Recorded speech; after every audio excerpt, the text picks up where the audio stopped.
الحمد لله القائل أعوذ بالله من الشيطان الرجيم من المؤمنين رجال صدقوا ما عاهدوا الله عليه فمنهم من قضى نحبه ومنهم من ينتظر وما بدلوا تبديلا أشهد أن لا إله إلا الله وحده لا شريك له وأشهد أن محمدا عبده ورسوله اللهم صل وسلم على نبينا محمد وعلى آله وصحبه ومن دعا بدعوته إلى يوم الدين أما بعد فيا عباد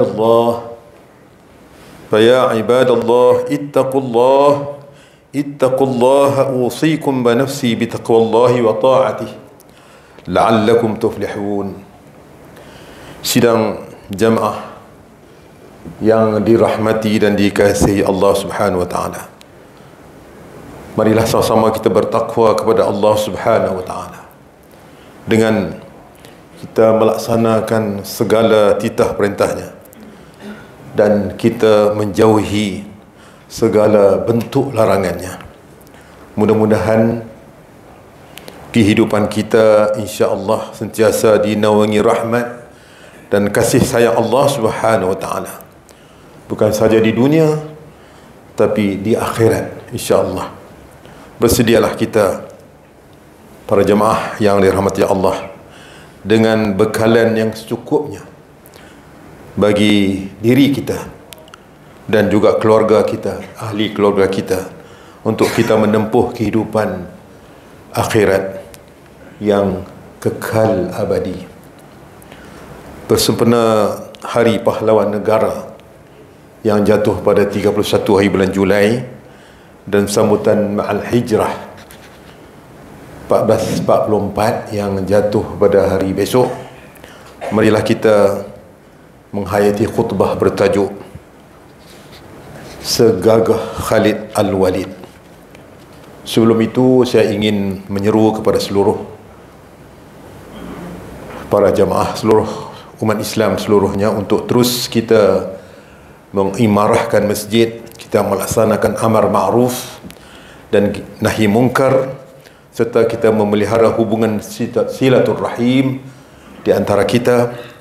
Teruskanlah bermunajat kepada Allah Subhanahu wa taala agar segala ujian dan kesusahan yang kita hadapi Allah permudahkan segala urusan kita. Sidang jemaah yang dirahmati dan dikasihi Allah sekalian, apabila kita sebut pahlawan, pikiran kita terus membayangkan tentang seseorang yang gagah dan seorang yang berani. Sesungguhnya jasa dan pengorbanan para pahlawan negara yang bermati-matian membela dan mempertahankan kedaulatan negara tidak seharusnya dipandang ringan. Perjuangan mereka pada hakikatnya amat bernilai, amat berharga di sisi Allah Subhanahu wa taala kerana mempertahankan maruah negara dan juga untuk memelihara agama suci ini. Dalam surau yang mulia ini, khatib ingin mengambil salah seorang dari sahabat Rasulullah sallallahu alaihi wasallam, tokoh pahlawan Islam yang masyhur, untuk kita ambil pengajaran dan iktibar. Beliau ialah Panglima Khalid bin Al-Walid Al-Mughirah. Panglima Khalid Al-Walid sangat dikenali kerana taktik dan strategi ketenteraannya, sehingga beliau antara panglima perang yang tidak pernah kalah dalam sepanjang karyanya. Beliau memimpin pasukan perang ketika zaman Rasulullah sallallahu alaihi wasallam dan pemerintahan Khalifah Abu Bakar As-Siddiq radhiyallahu an hingga zaman Khalifah Umar Al-Khattab radhiyallahu an.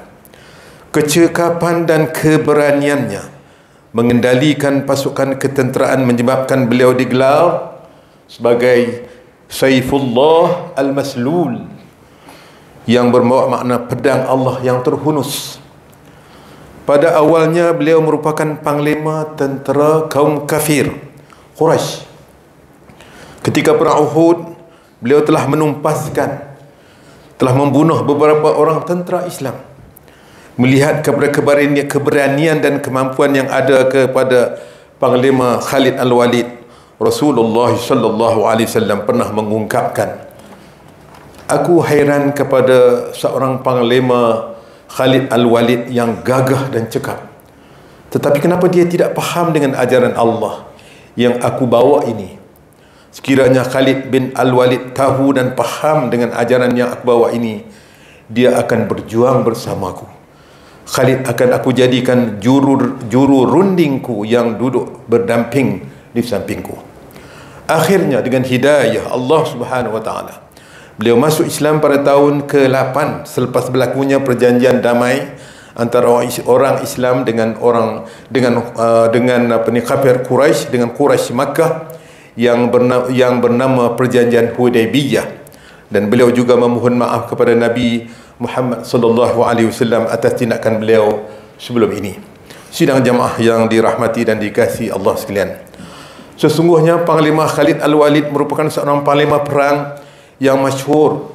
Namun ketika pemerintahan Khalifah Umar Al-Khattab, beliau telah dipecat dan diganti dengan Abu Ubaidah Al-Jarrah radhiyallahu anhu. Khalifah Umar Al-Khattab mengambil tindakan sedemikian antaranya bagi memelihara akidah dan keyakinan umat Islam ketika itu agar tidak terlalu bergantung harap kepada Panglima Khalid Al-Walid sebagai panglima tentera untuk mencapai kemenangan di dalam peperangan. Sebagai umat Islam, segala kebergantungan mestilah disandarkan hanya kepada Allah Subhanahu wa taala dan bukanlah kepada makhluk. Kemenangan yang dicapai dalam setiap peperangan merupakan izin Allah, dengan izin dan pertolongan Allah juga. Inilah yang ingin disampaikan, diterapkan oleh khalifah ke dalam jiwa umat Islam ketika itu. Sesuatu yang mesti menjadi teladan dan ikutan kepada kita melalui peristiwa ini ialah keterbukaan Panglima Khalid Al-Walid menerima pemecatannya, walaupun ketika itu beliau sedang menyusun strategi ketenteraan bagi menakluki Parsi. Beliau juga tetap komited dengan tanggungjawabnya dan tidak membuat sebarang protes atau merajuk dengan tindakan khalifah itu. Beliau tetap taat dan patuh dengan arahan yang diterima dan tenang menerimanya. Beliau menerima dengan hati yang ikhlas kerana Allah Subhanahu wa taala dan kepatuhannya kepada ketua negara. Inilah sifat dan kepribadian Panglima Khalid Al-Walid yang mengagumkan kita semua dan patut kita contohi. Panglima Khalid juga dikenali sebagai penakluk yang paling agung dalam sejarah Islam. Beliau telah menyertai lebih 50 peperangan sejak memeluk Islam dan tidak pernah tewas, tidak pernah kalah. Sejarahnya begitu panjang. Namun apa yang khatib dapat nyatakan bahawa beliau telah berjaya membuka Iraq dan Syam dengan mengambil masa hanya dalam 1 tahun. Sidang jemaah yang dirahmati dan dikasihi Allah sekalian, ketika tiba waktu kematiannya, Panglima Khalid Al-Walid berkata, aku telah menyertai 100 peperangan atau lebih kurang demikian. Tidak ada satu jengkal pun di tubuhku kecuali terdapat bekas luka pukulan pedang, hujaman tombak atau tusukan anak panah. Namun lihatlah aku sekarang. Aku berada di atas tempat tidurku. Aku wafat di atas tempat tidurku. Maka janganlah mata ini terpejam, yakni wafat, sebagaimana terpejamnya mata orang-orang penakut. Tidak ada suatu amalan yang paling aku harapkan daripada La ilaha illallah, dan aku terus menjaga kalimah tersebut, yakni tidak melakukan syirik. Pada tanggal 18 Ramadan 21 Hijrah, Panglima Khalid Al-Walid pun meninggalkan meninggal dunia ketika berusia 55 tahun. Pemergiannya meninggalkan legasi yang sangat besar terhadap perluasan wilayah Islam. Sayyidina Umar bin Al-Khattab sangat bersedih dengan pemergian sang pedang Allah yang terhunus ini, Saifullah Al-Maslul ini. Malah senjata dan kuda tunggangan Khalid, Panglima Khalid Al-Walid, didermakan untuk berjihad pada jalan Allah Subhanahu wa taala. Semoga Allah Subhanahu wa taala meridainya. Wahai pemergian Panglima Khalid Al-Walid, mengampuni kesalahannya, ketika semua dapat bertemu, semoga kita semua dapat bertemu di syurga Allah Subhanahu wa taala dengan penuh indah. Sidang jamaah yang dirahmati dan dikasihi Allah, perkara kedua yang ingin disentuh dalam khutbah kali ini ialah mengenai tahun baru Hijrah 1444 yang akan masuk mulai esok 30 hari bulan. Daripada catatan perjalanan hijrah Rasulullah SAW, kita seharusnya mengambil nilai kepahlawanan dalam memperjuangkan maruah agama, bangsa dan negara. Sifat-sifat yang telah disebut tadi seperti sabar, berani, tegas dan lain-lain lagi merupakan kunci utama yang mesti kita pegang. Rasulullah SAW dan para sahabat merupakan contoh terbaik dalam kita menawan semangat pahlawan apabila mereka semua telah mengorbankan seluruh jiwa raga mereka menyebarkan ajaran Islam hingga sampai kepada kita pada hari ini. Salah satu buktinya ialah melalui peristiwa hijrah dari Makkah Al-Mukarramah ke Madinah Al-Munawwarah. Pelbagai peristiwa yang berlaku terakam dalam banyak catatan sejarah patut menjadi teladan dan pengajaran dalam menghadapi kehidupan dunia yang semakin mencabar ini. Hijrah dalam konteks hari ini ialah berusaha untuk mengubah diri menjadi individu yang lebih baik dan bermanfaat kepada orang lain, masing-masing dalam ruang lingkup tugas sendiri, bertanggungjawab memastikan hubungan sesama anggota masyarakat berjalan atas prinsip keterangkuman, kebersamaan dan kesyukuran seperti mana yang ditekankan dalam konsep keluarga Malaysia. Nilai-nilai inilah menjadi pemangkin kepada kemakmuran negara, bertepatan juga dengan tema sambutan Ma'al Hijrah pada tahun ini 1444 Hijrah, iaitu keluarga Malaysia pemangkin kemakmuran. Sebagai penutup kepada khutbah pada hari ini, saya ingin merumuskan khutbah kepada beberapa intipati penting untuk panduan kita bersama. Pertama, kepahlawanan merupakan sifat terpuji bertepatan dengan matlamat menjaga agama, menjaga maruah dan menjaga bangsa serta menjaga negara. Justru perjuangan para pahlawan negara yang terdiri daripada tentera, polis dan lain-lain, juga atas sokongan para ulama dalam membebaskan agama, bangsa dan tanah air dari dijajah, mesti dihargai dan disyukuri. Kedua, keberanian, kesetiaan dan keikhlasan Panglima Khalid Al-Walid patut menjadi contoh teladan kepada kita dalam menerapkan semangat kepahlawanan dalam diri kita semua. Ketiga, perjuangan Rasulullah SAW dan para sahabat yang tercatat dalam peristiwa hijrah merupakan teladan dan pengajaran yang baik untuk kita membentuk sebuah keluarga Malaysia yang memangkin kemakmuran negara. Renunglah firman Allah Subhanahu wa ta'ala dalam surah An-Nisa ayat 100. A'udzu billahi minasyaitonir rajim. Wa man yuhajir fi sabilillah yajid fil ardi muragaman katsiran wa sa'ah. Wa man yakhruj min baytihi muhajiran ila Allah wa rasulih thumma yudrikuhul maut faqad waqa'a ajruhu 'ala Allah wa kana Allahu ghafurur rahima.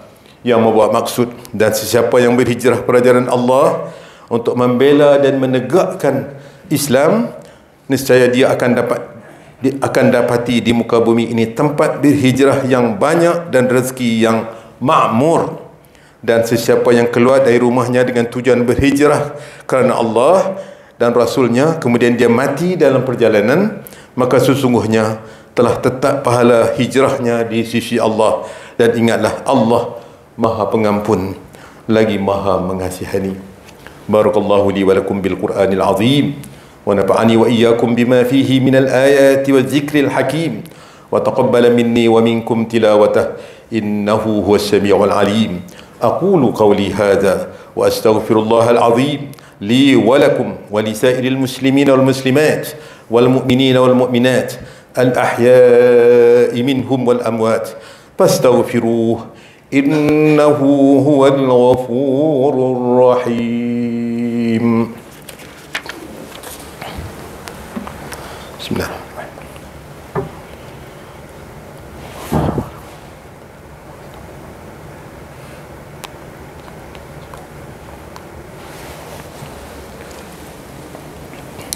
Alhamdulillah. Alhamdulillah Rabbil Alamin. Wassalatu wassalamu ala Sayyidina Muhammadin Nabiil Amin wa ala alihi wa ashabihi al-tahirin wa man tabi'ahum bi ihsanin ila yaumiddin. Ashhadu an la ilaha illallah wahdahu la sharika lah wa ashhadu anna Sayyidana Muhammadan abduhu wa rasuluh.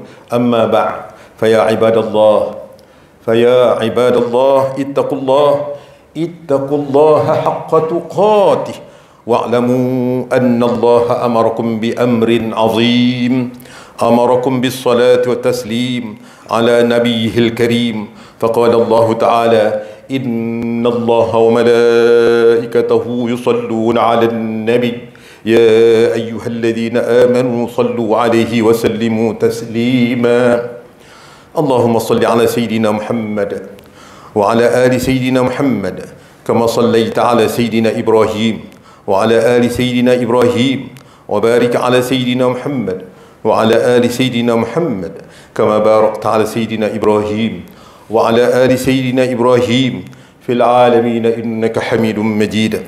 وارض اللهم عن الخلفاء الراشدين وعن بقية الصحابة أجمعين وعن التابعين والتابع التابعين ومن تبعهم بإحسان إلى يوم الدين وارض عنا معهم يا أكرم الأكرمين. اللهم اغفر للمسلمين والمسلمات والمؤمنين والمؤمنات الأحياء منهم والأموات. اللهم اغفر للمسلمين والمسلمات والمؤمنين والمؤمنات الأحياء منهم والأموات. اللهم اغفر للمسلمين والمسلمات والمؤمنين والمؤمنات الأحياء منهم والأموات. اللهم أيد بدوام التوفيق والهداية والصحة والسلامة ملكنا Kebawah dunia yang maha mulia Seri Paduka Baginda Yang Pertuan Agung As-Sultan Abdullah Riayatuddin Al-Mustafa Billah Shah Ibni Al-Marhum Sultan Al-Haj Ahmad Shah Al-Musta'in Billah. Wa kadzalik kebawah dunia yang maha mulia Seri Paduka Baginda Raja Permaisuri Agung Tunku Hajjah Azizah Aminah Maimunah Iskandariyah binti Al-Marhum Al-Mutawakkil ala Allah Sultan Iskandar Al-Haj. Allahumma ja'al baladana Malaysia آمنا مطمئنا سخاء رخاء دار عدل وإيمان وأمن وأمان وسائر بلاد المسلمين. اللهم أعز الإسلام والمسلمين اللهم أعز الإسلام والمسلمين اللهم أعز الإسلام والمسلمين ودمر أعداءك أعداء الدين وانصر من نصر الدين واخذل من خذل المسلمين وأعل كلمتك إلى يوم الدين. اللهم إنا نعوذ بك من البرص والجنون والجذام ومن سيء الأسقام. Ya Allah, jadikanlah kami hamba-hambamu yang taat melaksanakan perintahmu, taat melaksanakan suruhanmu. Ya Allah, ya Allah, jadikanlah kami hamba-hambamu yang taat melaksanakan kewajiban salat. Ya Allah, jadikanlah kami hamba-hamba yang taat melaksanakan kewajipan membayar zakat, khasnya kepada pusat pungutan zakat Majlis Agama Islam Wilayah Persekutuan PPZ Mawib, dan menginfakkan harta melalui ibadah wakaf di pusat wakaf Majlis Agama Islam Wilayah Persekutuan. Berkatilah dan rahmatilah segala usaha kami ya Allah dalam memenuhi kewajipan zakat dan wakaf pada jalan-Mu. Jadikanlah harta zakat dan wakaf kami ini ya Allah sebagai saham kami di akhirat kelak. Ya Allah, permudahkanlah pihak Mawib dalam mengagihkan zakat kepada para asnaf dan menguruskan harta wakaf dengan sebaik-baiknya demi manfaat umat Islam, khususnya di wilayah persekutuan. Ya Allah, kami juga ingin memohon kepadamu, jadikanlah kami orang-orang yang jujur, orang-orang yang berintegriti dalam melaksanakan amanah yang telah diberikan kepada kami. Peliharalah kami daripada perbuatan rasuah, salah guna kuasa, pecah amanah dan penyelewengan yang boleh membawa kerosakan kepada agama, kepada bangsa dan kepada negara. Ya Allah, kurniakanlah juga kepada kami kesejahteraan, keamanan, keselamatan serta pelindungan daripada musibah, bala bencana dan wabak penyakit berbahaya, khususnya COVID-19. Allahumma ya dafi'al bala idfa' anna hadzal bala wal waba wal marad wasyada'id wal mihan bilutfika ya latif innaka ala kulli syai'in qadir. Rabbana hab lana min azwajina wa dhurriyyatina qurrata a'yun waj'alna lil muttaqina imama. Ibadallah, innallaha ya'muru bil 'adli wal ihsan wa ita'i dzil qurba wa yanha 'anil fahsya'i wal munkari wal baghi ya'izukum la'allakum tadhakkarun. Fadhkurullaha al-'azima yadhkurkum washkuruhu 'ala ni'amihi yazidkum was'aluhu min fadlihi yu'tikum wa ladhikrullahi akbar wallahu ya'lamu ma tasna'un. Aqimus salah.